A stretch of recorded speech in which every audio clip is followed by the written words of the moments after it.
When I was 16, I wrote my first play. It was called The Lifers, and it was based on a correspondence I had with a man in prison. And I didn't want to put it on at school. I was kind of totally alienated from my school, and I put it on at this all-ages punk club, even though it was quite a normal, sort of formal play. And in a way, I would stay in that space, in the kind of independent music world for many years, even though I wasn't a musician. You know, I was making performances eventually, and then short movies. But I think the sort of ethic and energy of that world, which especially at that time was Riot Girl had just started, and it had a real kind of feminist do-it-yourself intensity. That was perfect for a person like me who I dropped out of college almost immediately. I didn't want to be taught anything. I wanted to figure it out myself.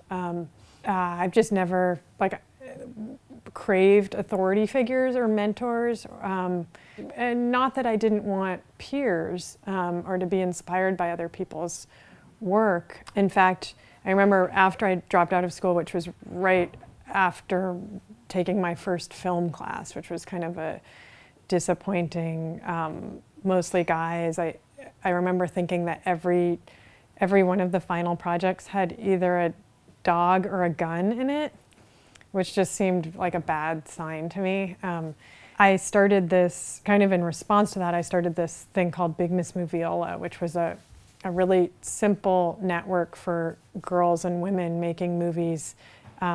And the basic idea was that if they sent me their movie, I would send them back a tape, a VHS tape, with their movie and 9 other movies on it, made by 9 other women. And that was just for us to have a sense that we weren't alone, and that, and I think I was taking from the energy of the time. Like, if my friends could start their own recording studios and stuff, then I could do the same thing with movies. So I did that for many, many years as I was making my own first short movies. I was like kind of more known for Big Miss Moviola, which I toured the country with and showed, you know, all these other women's movies. You know, this is right before digital technology, so there really were few. I mean, if you knew a girl who made movies, that was like, wow, you should, you know, write to each other.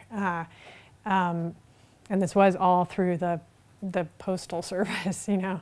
I mean, I did that for 10 years. I made 6 or 7 short films. And I was also making these kind of feature-length performances that had a lot of video in them. So I was shooting and editing a lot for that, and then I would kind of interact with the video. And I only mention those because I think if I hadn't done something, you know, these were narrative pieces that I acted in, and, you know, pretty dialogue heavy, even though all the dialogue was with myself, because I was playing all the parts. But I think that, as much as the short films kind of informed my ability to make the leap to the first movie, because it was a span of time that I had already engaged an audience for, you know, but had done it in a live way.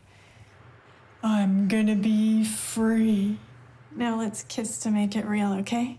Me and You and Everyone We Know, it was sort of a side project to, I was working on a performance quite hard, and this script, you know, for this long movie. I would just work on here and there, and, you know, I had the idea kind of all at once, you know, that it could be multiple storylines, which made it just seem doable to me, you know, like not that different from making shorts. And yeah, I thought of all the characters kind of in one sitting, and then it was a matter of writing it, but I spent a long time crafting that script. And also, you know, a big sort of turning point which impacted how I eventually ended up making it, you know, that I did do it as like an independent film as opposed to the level below that where you're just, who cares if it's independent? Like there's no money involved anyways, which, you know, I thought I would shoot it like that, like just in Portland on the weekends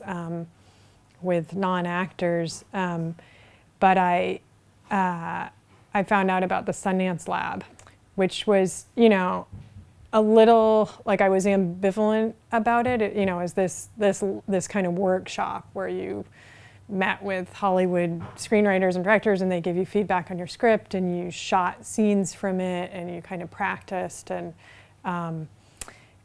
you know, of course, coming from my background, I was a little bit like, you know, you guys are like the man, you know, like even Sundance I saw as like, you know, somehow the oppressor.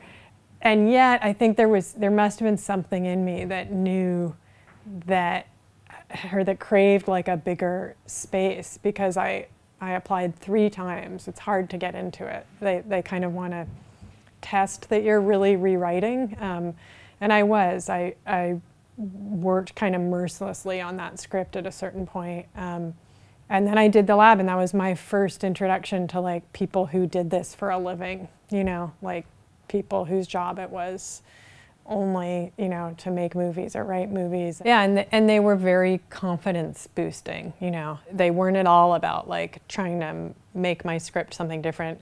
More often than not, people would read it and be like, keep on going, like this is something special. And you know, I needed a little bit of outside validation, which I, you know, had not had at all in my whole, you know, whole 10 years at that point. Yeah. Can